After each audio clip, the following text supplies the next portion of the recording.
As Game Masters, one of the best tools we have to manage expectations is Session Zero. Session Zero is called that because it takes place before the first gaming session. This session isn't meant for playing. Rather, its purpose is to set ground rules, align expectations, and establish boundaries as a group. It's important to have a Session Zero before every new campaign. Even groups who have played together for years will benefit from this important process. After all, people change their preferences over time, and different campaigns deal with different topics. Also, some things might come up in the big group that don't surface during one-on-one meetings between the Game Master and individual players. Start off Session Zero by creating a comfortable environment for discussion. Make sure everyone knows each other.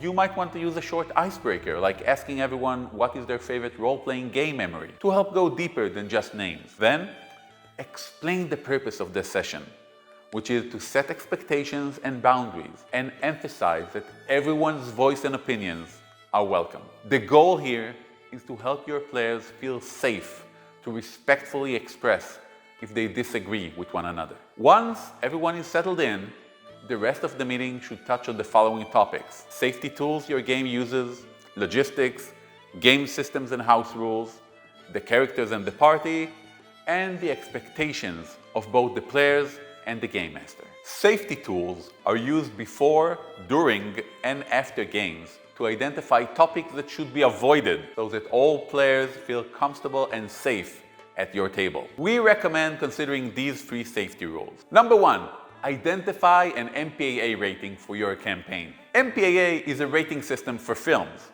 noting the level of sensitive topics depicted in the film. This means stating that if your game were a movie, it would have been rated PG-13, M, or R. MPAA ratings are given for movies based on the amount of sensitive content they contain, and it's a great way to signify in broad strokes what players should expect from your game. For example, your players might be fine with overt sexuality being a part of the game, but would want to avoid graphic details and descriptions. This might result in a shared agreement that the game should be PG-13. Topics that might affect the rating include violence, substance abuse, strong language, sexual conduct, or other sensitive topics. It is important to dig a little deeper than just the rating, however. A movie will usually tell you why it is given the rating it has, such as R for extreme violence, or PG-13 for partial nudity and substance abuse. This is why it is important to identify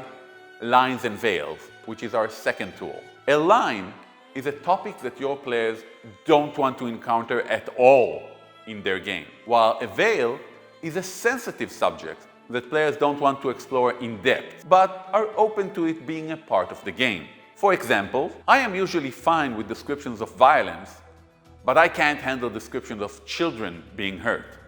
So that would be a line for me. On the other hand, while I do not enjoy exploring substance abuse, I am open to it being a part of the game if it's not too real. So that would be a veil for me. The third safety tool you could employ is the X card. The X card is a literal card with an X on it placed on the table. A player that finds a scene too upsetting or triggering can touch the card to signal the Game Master that they wish to avoid this specific scene. The Game Master then immediately fast forward the scene, no questions asked. This tool is more commonly used in conventions where you play with strangers, but would also be helpful in a campaign for a group of players who aren't yet familiar with each other. In virtual games, players can send an X through the chat or draw one on the map in place of the physical X card.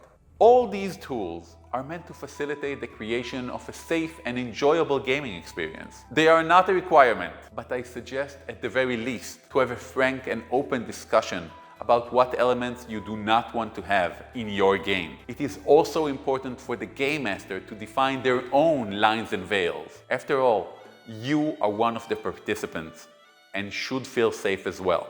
I personally had a campaign that nearly ended abruptly simply because I described a car crash scene unaware that one of my players suffered a traumatic car crash experience in their recent past. Luckily, they felt safe enough to confide in me after the session, and we continued the campaign. That situation thankfully worked out well, but that pain I unwittingly caused could have been avoided. Session 0 is not only about safety, it is also a good time to work out some of the logistics of the game, such as scheduling, duration, location, and food.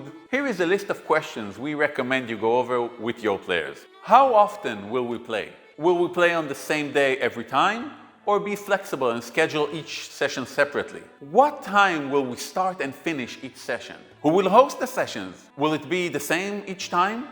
Will we eat during a session? Who is responsible for food? Should there be a rotating schedule? What happens if one player can't make a session? What about two?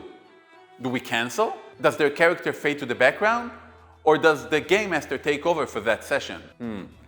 These are all questions you might want to address early. Discovering that you have different expectations later can be a real problem. In one of my games, some players thought we were playing a weekly game, while others expected a session every 2 weeks. Eventually, 2 players had to leave the campaign as they couldn't commit to a weekly game. If I had raised logistics sooner, this heartache could have been avoided.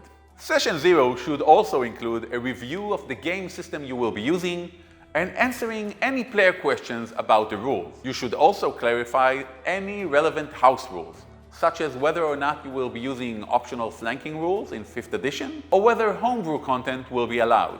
Once rules are out of the way, the players should have an opportunity to talk to each other about their characters. If you work with players to develop their characters, you might want to suggest connections or relationships. The goal of this portion of Session 0 is to let the players form the party, figure out what their identity is as a group. It's also a good time to address some problematic tropes that you might want to avoid in your game, such as lone wolves characters who do not work with the party, or adversarial PCs, characters that are actively working against the party. As a general rule, I suggest you encourage your players to make player characters that are fun to play and fun to play with. You can also set expectations regarding the game masters and players' fun, because these should never be mutually exclusive. You can look back at the resources from Chapter 1 to remind yourself about all the different reasons that people enjoy role-playing games, identifying 3 as a group that you can all agree on,